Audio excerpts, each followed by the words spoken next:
राष्ट्रीय उलमा काउंसिल के राष्ट्रीय अध्यक्ष मौलाना आमिर रशादी साहब, जिन्होंने मुझे मेरे कार्य को देखते हुए एक मौका दिया कि मैं इस बार मुसलमानों की आवाज बनूं, वंचितों की आवाज बनूं, पिछड़ों की आवाज बनूं। मेरे भाइयों, बहनों, माताओं, बुजुर्गों, मैं वही हूं जो आपके क्षेत्र से हूं, आपका बेटा हूं, आपका बच्चा हूं, आपके बीच में रहने वाला हूं, आपके तरह एक सामान्य इंसान हूं। मैंने लॉकडाउन में जो कार्य किए, उन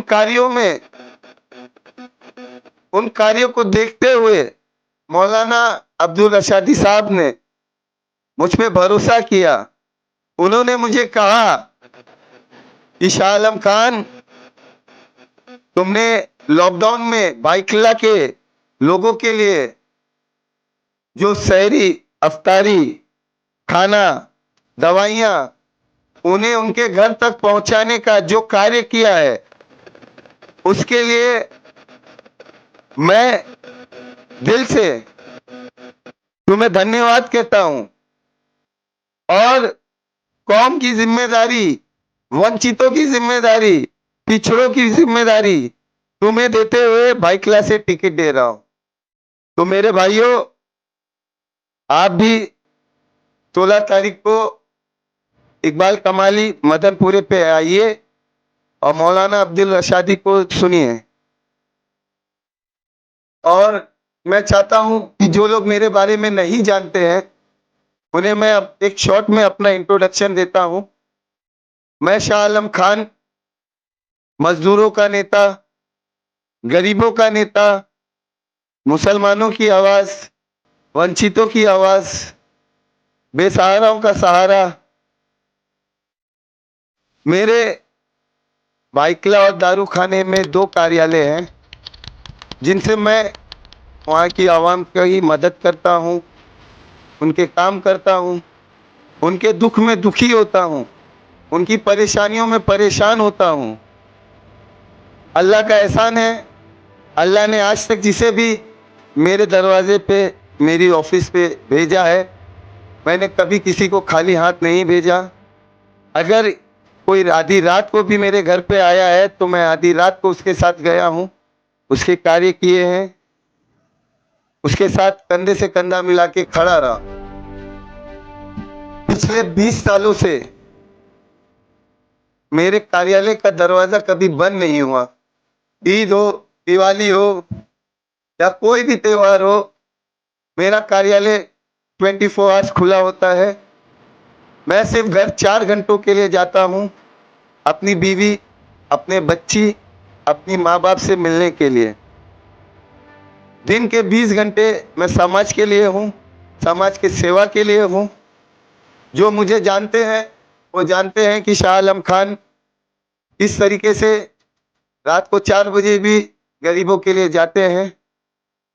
मैं आपसे यही एक रिक्वेस्ट करता हूँ, मैं कोई नेता नहीं हूँ, मैं भाईकल्ला की आवाम के कहने पे, गरीबों के कहने पे, हमारे राष्ट्रीय अध्यक्ष मौलाना आमिर रशादी के कहने पे फिर से एक बार आपके बीच में 184 बाइकला से उम्मीदवार हूं। आपसे बस इतनी गुजारिश करता हूं कि जितने उम्मीदवार है, आप इनके कामों को देखिए। क्या कभी किसी ने अपने जेब में हाथ डाल के गरीबों के लिए कार्य किया है? किसी ने अपना काम छोड़ के गरीबों के लिए खड़ा हुआ है? वोट जब इलेक्शन आता है तो वोट लेने के लिए ये आपके दरवाजे आते हैं, आपसे झूठे झूठे वादे करते हैं। मेरे प्यारे भाइयों, इनकी बातों पे ना जाना। और जैसे कि आप जानते हैं, पिछले चुनाव में हम मुसलमानों ने उद्धव की सेना पे भरोसा किया और उसे साउथ मुंबई से चुन के दिया। लेकिन बड़े अफसोस की बात है, जब हमारे हुजूर पाक की शान में गुस्ताखी हुई तो ये एमपी जिसे मुसलमानों ने चुन के दिया, इसने एक शब्द भी नहीं कहा कि जो संत जो 2x2 गलत बोल रहे हैं इन पे कार्रवाई हो, इन्हें अरेस्ट किया जाए। बाबा साहब ने संविधान में किसी को यह अधिकार ही नहीं दिया है कि वो किसी के धर्म के बारे में अपशब्द कहे।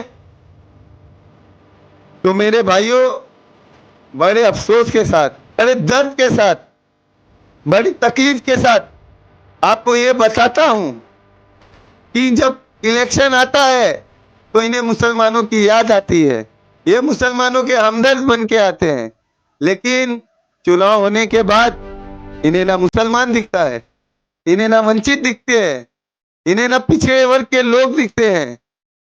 मेरे भाइयों, हमने हिंदुस्तान के सारे मुसलमानों ने मिलके कांग्रेस पे भरोसा जताया।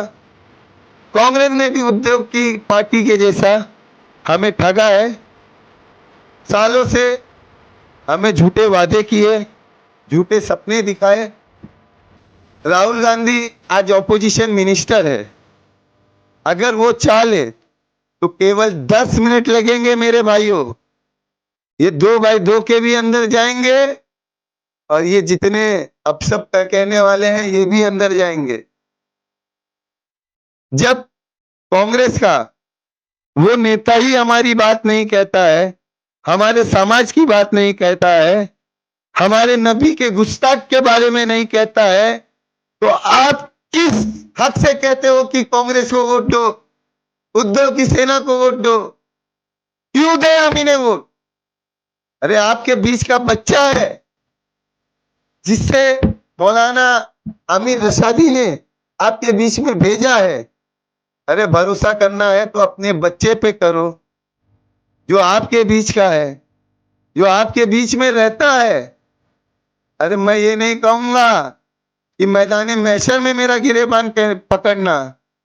अरे मैं तो आप ही का बच्चा हूं, आप ही के क्षेत्र से हूं, आप ही के बाइकला में 2-2 ऑफिसें हैं मेरी।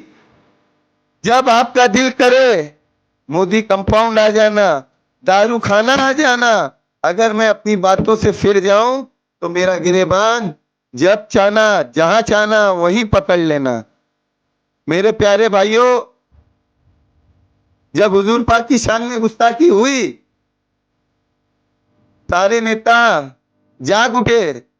मैं वो पहला शख्स हूं जिसने पुलिस चौकी का घेराव किया, सिवड़ी पुलिस स्टेशन का, अपने समर्थकों के साथ, उन लोगों के साथ जिनमें आक्रोश था कि हमारे नबी की शान में गुस्ताखी हुई है। पहला मुंबई में जो नीतीश राणे को लेके और जो इस साधु को लेके अरेस्ट के लिए कोई गया तो पहला एप्लीकेशन शाह आलम खान मानव सेवा संघ का था। मेरे भाइयों, मैं डरता नहीं मरने से, बस ये चाहता हूं कि जब भी मरूं तो अपनी कौम के लिए मरूं, अपने लोगों के लिए मरूं, वंचितों के लिए मरूं, बेसहारों के लिए मरूं। मैं वो हूं जो 22 साल से डॉक्टर बाबा साहब आम्बेडकर के मूवमेंट में काम कर रहा हूं। मेरे एक हाथ में कुरान है तो एक हाथ में संविधान है, एक हाथ में नीला झंडा है तो एक हाथ में हरा झंडा है। मेरे भाइयों, मैं संविधान से अच्छी तरीके से वाकिफ हूं और मैं कुरान भी रोज पढ़ता हूं। मैं हमारे नबी पे पूरी अकीदत रखता हूं। मेरा यकीन है मेरे नबी पे। मैं आदम की औलाद हूं, बाबा साहब आम्बेडकर के विचारों पे चलने वाला इंसान हूं। एक बार आपने मुझे अगर चुन के दे दिया तो मैं आपसे वादा करता हूं, भाई किला छोड़ो, पूरे महाराष्ट्र में कोई किसी की कौम के बारे में नहीं कह सकता। अगर किसी ने कहा तो उसका गिरेबान पकड़ के उसे जनता के सामने उसकी ऐसी की तैसी करने का काम ये शाह आलम खान करेगा। मेरे भाइयों, सबको मौका दिया बार बार, हाथ जोड़ के विनती करता हूँ, इस बार 8 नंबर का बटन दबा के डायमंड को वोट कीजिए और शाह आलम खान को भारी मतों से विजय बनाइए। जय हिंद, जय मीम, जय भीम, जय महाराष्ट्र।